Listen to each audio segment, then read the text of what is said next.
In today's episode of the Let's Talk Psychology podcast, we're going to talk about why smart kids end up lonely and struggle as adults.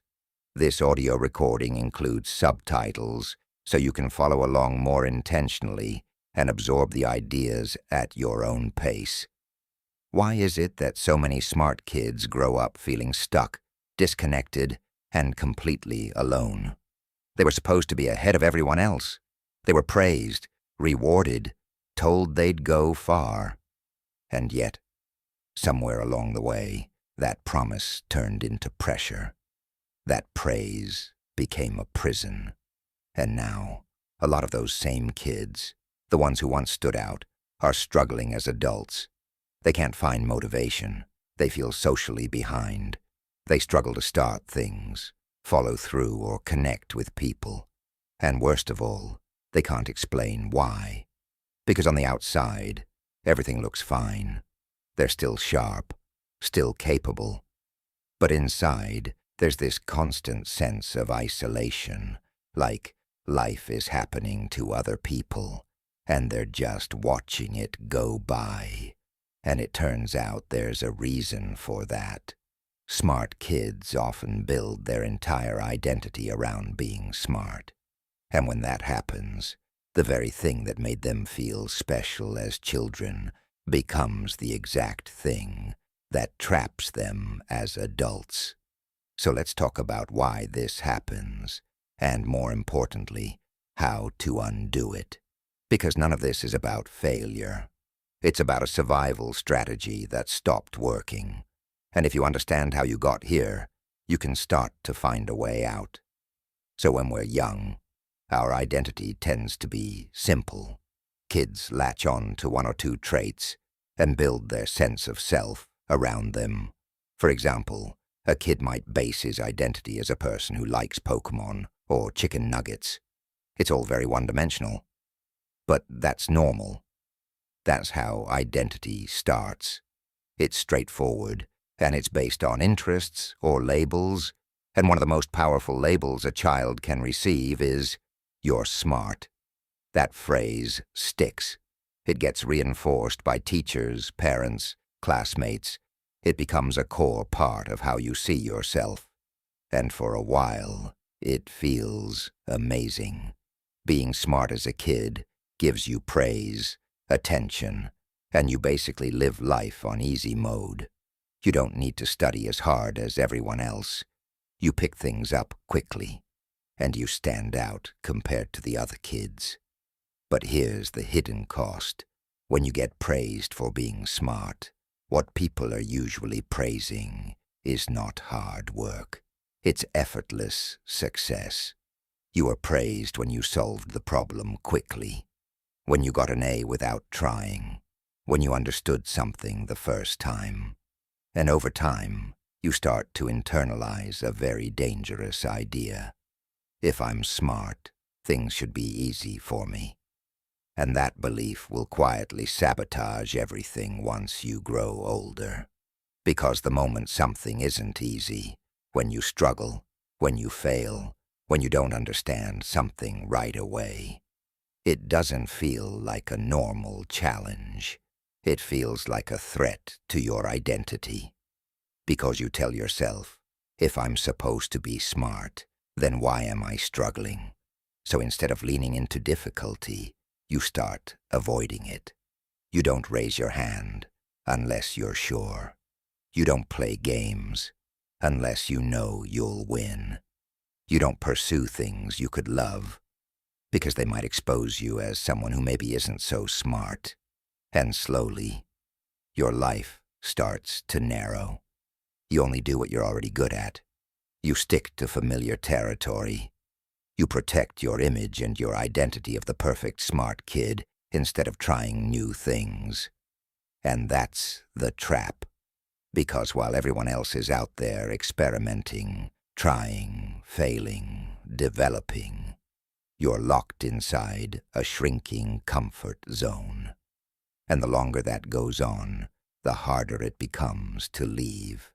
And at some point, you realize you've built a whole identity on something that now feels fragile. You can't afford to fail. You can't afford to look stupid.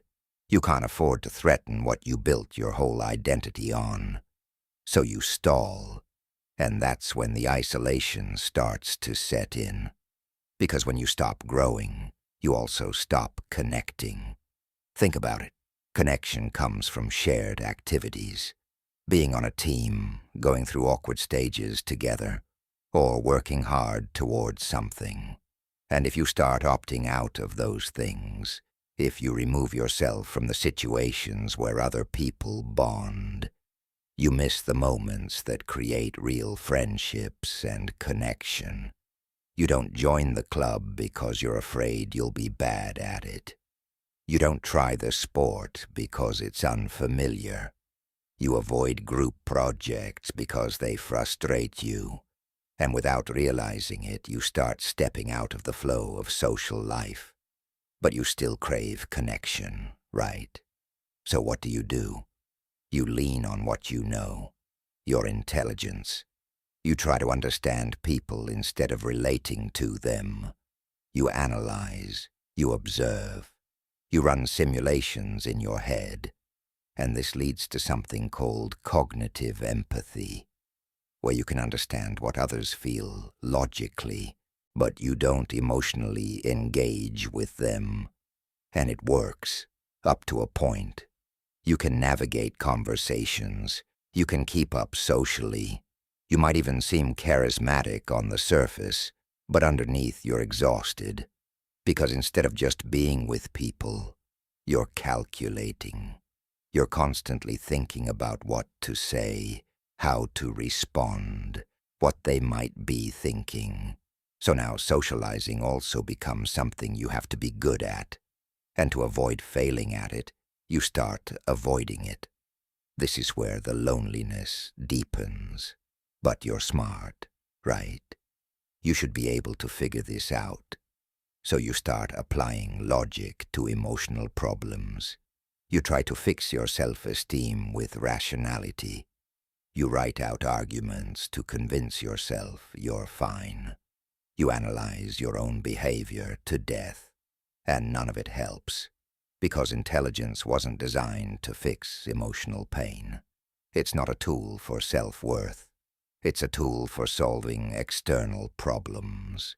And when you try to use it to feel okay inside, it just keeps looping, because there's no intellectual answer to the question, am I enough? That question can only be answered emotionally. And for smart kids, emotional growth is often the one thing that got left behind.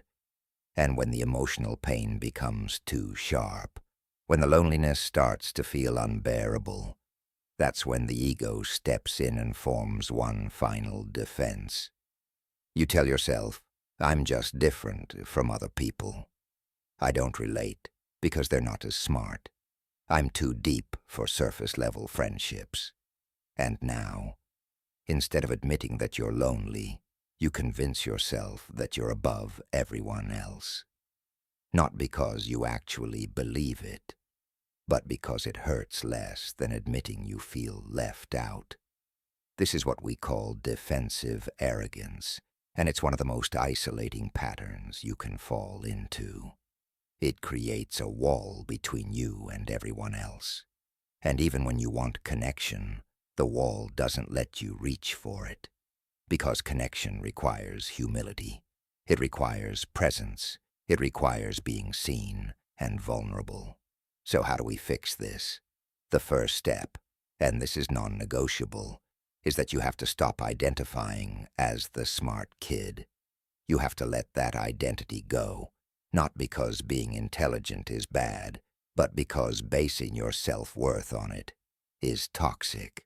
When your value is tied to how easily you succeed, you will do everything in your power to avoid effort, avoid failure, and avoid situations that might prove you're not exceptional. You'll sabotage progress just to protect the illusion, and eventually that illusion will collapse. So the fix is to build a new identity, not around being smart, but around being willing to grow. You stop asking, what will make me look intelligent? And you start asking, what will help me move forward?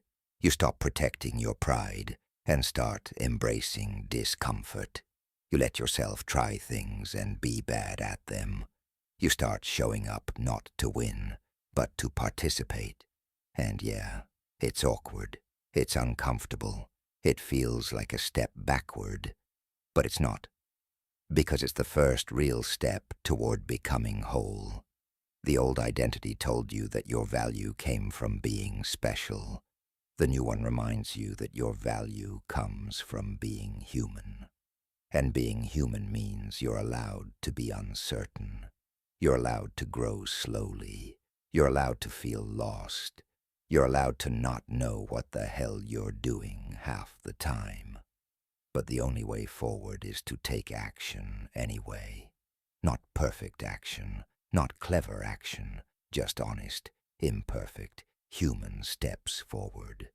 So if you're someone who feels stuck, or numb, or chronically disconnected, if you've spent your whole life trying to be the smartest person in the room, and now you don't know how to be anything else, this is where you begin. You let go of the story. You stop trying to be impressive. You start trying to be real, because you don't need to be the smartest person in the room to belong in it. You just need to be someone who's willing to show up, even when it's hard, even when it's messy, even when it's unfamiliar. And if you can do that, if you can stop clinging to the version of yourself that needs to be above it all, you'll start to feel something you haven't felt in a long time. Connection.